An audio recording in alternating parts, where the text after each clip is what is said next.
Our farm is beyond back to Eden gardening. We have all of these wood chips that you see front and back. This is a later donut tree called Sweet Cap. Orchard you see is a commercial orchard. It hardly uses any water. Let's go out and take a look. Peach tree's 20 feet tall. It has greenhouses over here that are under compost piles that heat it all season long. Cools it in the summer, heats it in the winter. So as we take a look at these wood chips, this whole entire commercial orchard is under wood chips. As we put our foot down here and we take a look, I hardly water at all. Water 80% less than all the other commercial farmers that have to water every other day. I water once every 2 weeks. I save a lot of water here in the desert in Utah. Hope all the politicians are watching. Take a look how nice this soil is. There's compost piles around the greenhouse. As we dig down in these compost piles, look at that. We have beautiful soil that we've made. So we can actually grow crops on the greenhouse walls. And the temperature, this is not hot or anything. And there's lots of little worms. So we have an ecosystem growing on our compost piles on the side of our greenhouses. This massive greenhouse you see right here with these cool Dollar Tree lights, this was on national TV showcasing our citrus. As we take a look in this compost pile, I put my hand down in, and we've been over 100 degrees for the past week. 105 yesterday, and it's not hot, it's not gonna start on fire. It's real nice, and we like to pull out the weeds as we go. Okay. This beautiful commercial orchard here in Syracuse, Utah is all under wood chips like we've been talking about. Let's take a look at the soil again. As we go out here, the soil's really rich. It acts like a sponge. We hardly have to water. Everybody's watering every other day. We're watering once every 2 weeks. Look how rich the soil is. It's like a carpet. Take a look at the size of the fruit trees. You can do this too. It maintains a lot of the weeds. We hardly have to weed out here. Get a little bit of morning glory, but it's not really intertwining itself into anything. And we hardly have to water. Now what's really neat out here is we put some strawberries. So what our goal is we get rid of this morning glory that's kind of peeking through. The strawberries are going to turn into a ground cover. But take a look at this beautiful nectarine tree. Look at the size of the nectarines here.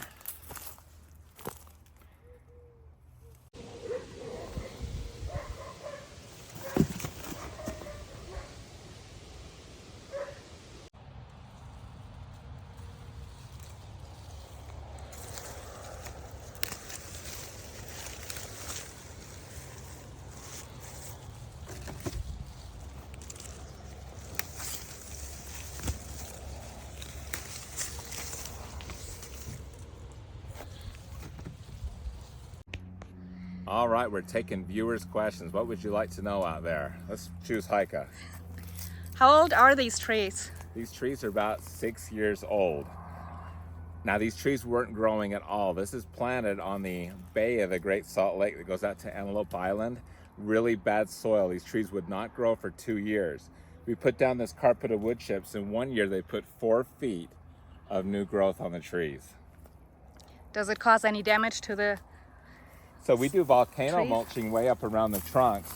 It's so dry here in Utah that the mulch breaks down so quick that it doesn't cause any damage to the trunks. Let's pull this weed out right here. Let's take a look at the trunks. The trunks look really good. Notice how nice the soil is. So we do volcano mulching around the trunks, and the trunks are very healthy. I think that also keeps out the peach borer, because we haven't really sprayed this at all in the 7 years that we've had these trees, and we're doing really well. Nice. Look at the size of the trunk. So these are like Brigham City trees on the bay of the Great Salt Lake, where trees usually do not grow. But since we're doing the back to Eden method, or beyond back to Eden, because this is a commercial orchard, these trees are like crazy. What do you think out there? They look amazing. There's a real nice nectarine tree right here. Got early varieties, later varieties. But just to take a look at the size of these peach trees. You can see these out on the road. And you can have this too in your backyard orchard. This is not hard to do. The trick is all these wood chips, and we get them for free, and you can do that as well. Here's my favorite peach, a donut tree. So I have an early donut, and this is a late donut. We have some massive trees like that one over there. What do you think of that? That is amazing. Let's go stand by it, see how tall it is. I can see this one out on the road. Early donut trees are called Saturn. This is a late one called Sweetcap. Is that a freestone? Yeah, so the donut trees are all freestones. A lot of the early peaches and really late peaches are clingstones. Okay. And so even like a new tree like this, How old is this one? this was just planted this year. And here's a variety. So it's an O. Henry, it's a late one, but notice all the growth we have.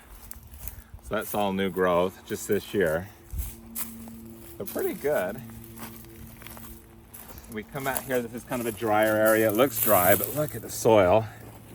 It's still moist. Nice. This is watered with sprinklers, so it doesn't hit everywhere real good, because that was the irrigation put in by the people that own this place. Notice the soil's pretty moist in an area that hasn't had water. How far apart are the trees planted? So 10 feet, these are over 10 feet. And I thought these were too far apart, but you can see that they're really filling in as they're growing. Yes. We got these thinned pretty good. We didn't prune these perfect, but it doesn't matter. The fruit is really set well. So we farm on 5 properties. This is one of them. This one's about 1.25 acres. And this is an urban farm in Syracuse, Utah.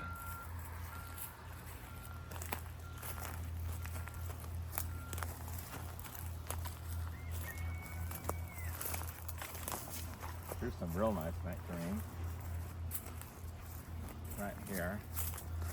So it's just some really good fruit production.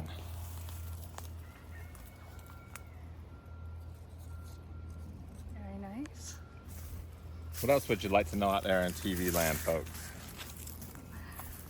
Let's call on Heike again.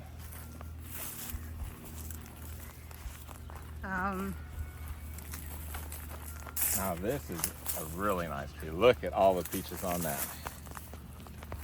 What variety is this? This is a real late variety that comes in mid-October, and it's a secret. Okay. So this variety we will tell, this is called Reliance. And this variety is really good for those of you that live in colder climates. And it needs to be thinned better, but see how many peaches? And that's how we my thin goodness. it. We just shake the trees like this. This variety flowers later than the other trees. So what's neat about this is for people that live in colder areas, if when it flowers a week later, that can mean the difference between freezing out and having a good crop. So Reliance is a really good peach everybody should grow. Okay. And then we got a lot of stuff growing here. Here, some grapes. Look at in the between. grapes. That is So we have a amazing. real nice crop of grapes. These are actually coming in from the neighbors. And so grapes will just kind of go wherever they want. We'll even climb up trees. So not only peaches, but we have grapes growing in the trees too. As we take a look at this orchard, it's just humongous, beautiful. It's all under wood chips, back to Eden style, but beyond that, because we're a commercial orchard. So thank you guys for watching. If you like this, a lot of you that watch this do not subscribe. We want to change that. Hit the subscribe button, because these are some of the most advanced gardening videos online, and we'd love to see you and listen to your comments, read it, and everything else. Thanks so much for watching.